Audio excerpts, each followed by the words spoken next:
Liberty corner में परवेज़ रोशन आपकी खिदमत में सलाम पेश करता है। आप कराची डायसिस के मेंबर हैं, आप वहाँ के सेंट एंड्रयू के मेंबर हैं, आप थॉमस सेमिनरी जो है वहाँ पे उस पे मेंबर हैं, थेलोजिकल सेमिनरी है उसके हैं।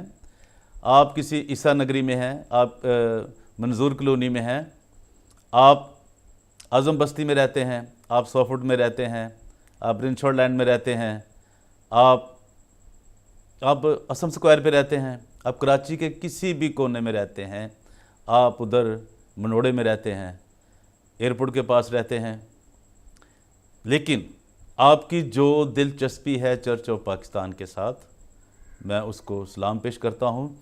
और हम गजनी बनते जा रहे हैं। क्रिश्चियन लोग जो हैं, वैसे तो पाकिस्तान के लोगों को आदत है, गजनी कहते हैं जो बात को भूल जाते हैं।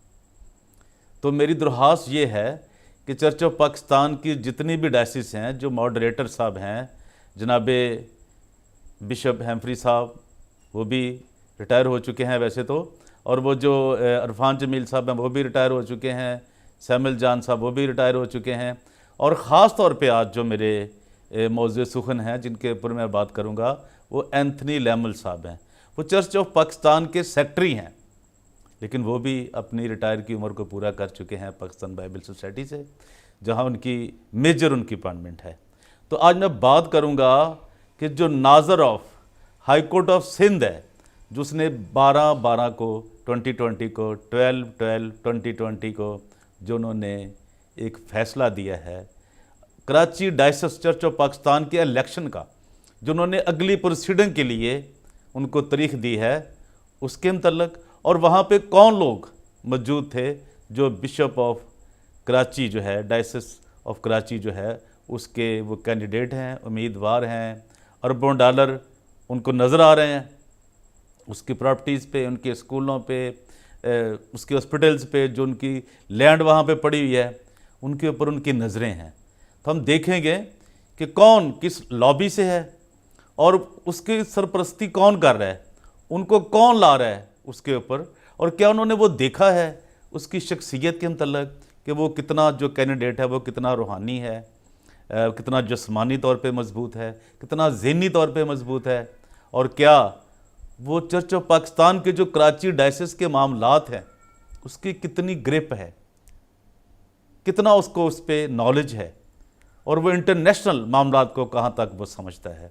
तो जो नाजर साहब of high court of Sindh में जो एक लिस्ट जारी की गई, जो वहाँ पे मौजूद थे लोग जो उम्मीदवारान हैं कराची डायसिस के चर्च ऑफ पाकिस्तान के, अभी तक तो ये मालूम नहीं हो सका आज 18 दिसंबर 2020 हो चुकी है कि क्या रिटायर्ड बिशप सादक डैनियल ने वो जो उनके पास बिशप हाउस था उसने खाली किया है या नहीं किया, जो तो अब्दुल्ला हारून रोड पे है। तो जो मेन एक उसका जो टेरिटरी है चर्च ऑफ पाकिस्तान की, और उसके साथ जो एक नाम नहाद बिशप था इजाज़ अनायत, वहाँ से निकला है या नहीं, इसको निकाला गया या नहीं निकाला गया। जो अदालत ने इनको वक्त दिया था वो तो 1 महीना पूरा हो चुका है, तो उन्होंने क्या अब तक वो खाली की है, वो जो जायदाद है जहाँ पे प्रॉपर्टी है, चर्च की प्रॉपर्टी है, उसने खाली किया या नहीं की, तो ये भी एक इशू है। लेकिन जो नाजर of high court of Sindh Karachi Pakistan के अंदर जो एक साइन हुआ है, एक आर्डर हुआ है, उसके ऊपर जिन बिशप साहबान जो उम्मीदवार हैं, कैंडिडेट हैं, उन्होंने जो वहाँ पे साइन किए हैं, मैं उनके मतलब सिर्फ आज आपको बताना चाहता हूँ कि वो कौन लोग हैं जो कराची डायसिस के बिशप के उम्मीदवार हैं चर्च ऑफ पाकिस्तान के। तो सबसे पहले साइन किए हुए हैं जनाबे में मिलते हैं रेवरेंड सुनील पतरस साहब के। ये वही सुनील पतरस साहब हैं जिनकी शादी जब हुई थी तो उनका निकाह जो था वो चर्च ऑफ पाकिस्तान के मॉडरेटर जनाबे बिशप हैम्फ्री सरफराज पीटर साहब ने उनका निकाह किया था। अब ये लगता तो यूँ है कि जैसे ये पेशावर डायसिस और मॉडरेटर साहब की उनको पूरी आशीर्वाद हासिल है, उनको पूरी उन्होंने उसके ऊपर हाथ रखा हुआ है। क्योंकि जो वहाँ के पेशावर डायसिस के जो सेक्रेटरी हैं जनाब इंद्रियाज साहब, उनकी वो सुनील साहब के फादर इन लॉ भी हैं, ससुर भी हैं। उनकी शादी जो है सुनील साहब की वो उनके घर हुई है, उनकी बेटी के साथ हुई है। ये अलग बात है कि अब उनकी आपस में बन नहीं रही। और वो ये भी मसला है कि क्या ऐसा शख्स कराची डायसिस का, किसी भी डायसिस का इस अहम ओहदे पर फाइज हो सकता है, जो अपने घर की रखवाली नहीं कर सकता, अपनी बीवी को घर नहीं ला सकता। उस पर तो एक बहुत अलग वीडियो बनाऊंगा और बनाने की ज़रूरत है कि ऐसे उम्मीदवार भी जो खुदा के नाम पर क्या लूट मार और बेड़ियों वाला रूप धार के फिर रहे हैं, वो फिर आज, और उसका नाम सबसे ऊपर लिखा हुआ है, उसने सबसे पहले साइन किए हुए हैं बिशप के उम्मीदवार के तौर पर। दूसरे आते हैं जी फ्रेडरिक जॉन साहब, ये भी कैंडिडेट हैं। ये प्रोफेसर भी हैं जी, उनकी सेमिनरियों के, चर्च ऑफ पाकिस्तान की जो सेमिनरियाँ हैं, और इनकी लूट मार के जो किस्से हैं, इनके जो मामलात हैं, वो एक बड़ी तवील दास्तान है, बल्कि वो तो हज़ार दास्तान है। मुझे अगर ये कहा जाए कि वो हज़ार दास्तान से कम नहीं, तो वो इससे भी ज़्यादा है कि वो किसकी शीर बात पे वहाँ पे आ रहे हैं। क्या सादक डैनियल जो कि एक फ्रॉड बिशप था, 19 साल जिसने डायसिस को लूटा, क्या उसकी शीर बात उसको हासिल है? मॉडरेटर की उसको हासिल है? सेक्रेटरी जनरल जो है चर्च ऑफ पाकिस्तान का, उसको पुश्तपनाही हासिल है? उन्होंने उस पर ऊपर हाथ रखा हुआ है। ये क्या मामला, उसे क्यों हर जगह, और वो अपना तमाम चर्च ऑफ पाकिस्तान की जो तमाम 8 डायसिस हैं उसका वो दौरा मुकम्मल कर चुके हैं, और वो जो उनके सारे वोट हैं, 4-4 वोट हैं हर डायसिस के, वो अपनी जेब में डालकर फिर रहे हैं और वो बड़ी बढ़ के मार रहे हैं। तो इस पे क्या बात कोई करेगा? क्या इसकी सच्चाई तक को पहुंच सकता है? क्या कोई इनको इन्वेस्टिगेट करेगा? आगे हम देखते हैं जी। फिर हैं जनाबे रेवरेंड हिनान हर्बर्ट साहब। हिनान हर्बर्ट साहब ये भी कैंडिडेट हैं। ये तीसरे नंबर पे इन्होंने नॉमिनीज़ में आते हैं कि जी ये भी वहाँ के उम्मीदवार हैं कराची डायसिस के।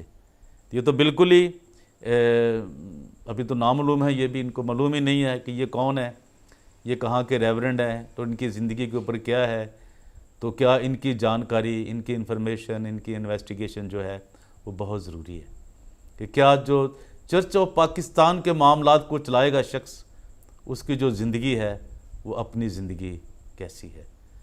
इसके बाद आते हैं जी आखिर में, ये साइन हुए हैं जी वेरी रेवरेंड सरवर एरिक साहब ने साइन किए हुए हैं एज ए कैंडिडेट बिशप के, जिनको ये अब पता नहीं नाज़र साहब की अदालत में तो इन तक इनकी रसाई हो गई है, लेकिन आगे जाकर इनके क्या मामलात होते हैं, चूँकि इनको भी मॉडरेटर जो हैं चर्च ऑफ पाकिस्तान के जनाब हैम्फ्री साहब, उन्होंने हॉलैंड में इनको नामजद कर रखा है, इनको उन्होंने अपॉइंट किया हुआ है चर्च ऑफ पाकिस्तान के एक रेवरेंड के, एक पादरी के, एक पासबान के तौर, प्रेस्बिटर के तौर पर।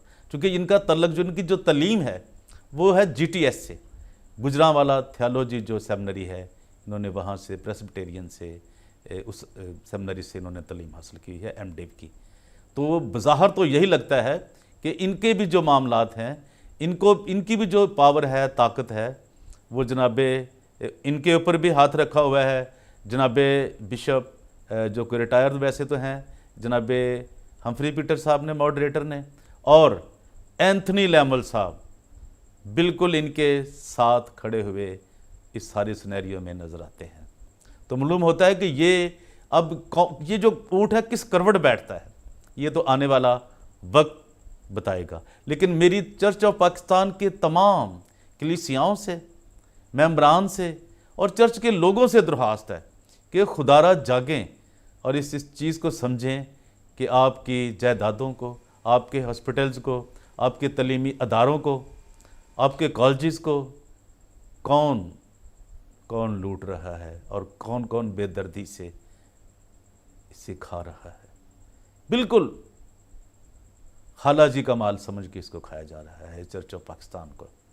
और एक वहाँ जो बैठे हुए हैं एक बहुत ही अहम फ़र्द, एक पैसे के ज़ोर पे जनाब वक़ार हुसैन साहब, वो भी अपना करैक्टर क्लियर करें डायसिस के साथ कि क्या आने वाले बिशप के, किस बिशप के ऊपर वो पैसा लगा रहे हैं, कौन सा बिशप उनकी पसंदीदा शख्सियत है, ताकि आने वाले दिनों में वक़ार हुसैन साहब के वो तमाम मनसूबा जात मुकम्मल हो सकें जिन पर अभी तक वो काम नहीं कर सके।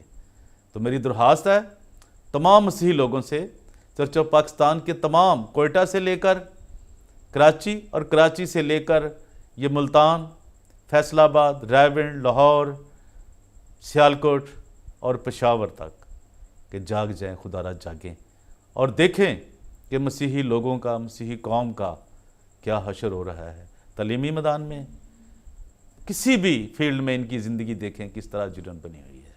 तो मेरी आपसे दरख्वास्त है कि इस इलेक्शन को शफाफ बनाने के लिए, बेहतर बनाने के लिए अपना किरदार ज़रूर अदा कीजिए।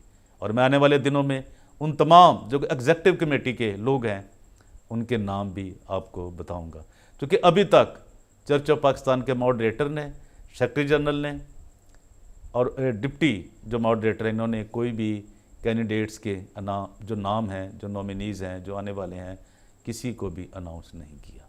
अभी तो ये इलेक्शन चला गया, अगले साल में जनवरी में अभी डेट पड़ेगी, नादर साहब क्या फ़ैसला करते हैं, अदालत क्या फ़ैसला करती है, क्या प्रोसीडिंग होती है, और इलेक्शन का जो दरानिया है वो कितना है, महीनों पे है, मुहित है या सालों पर।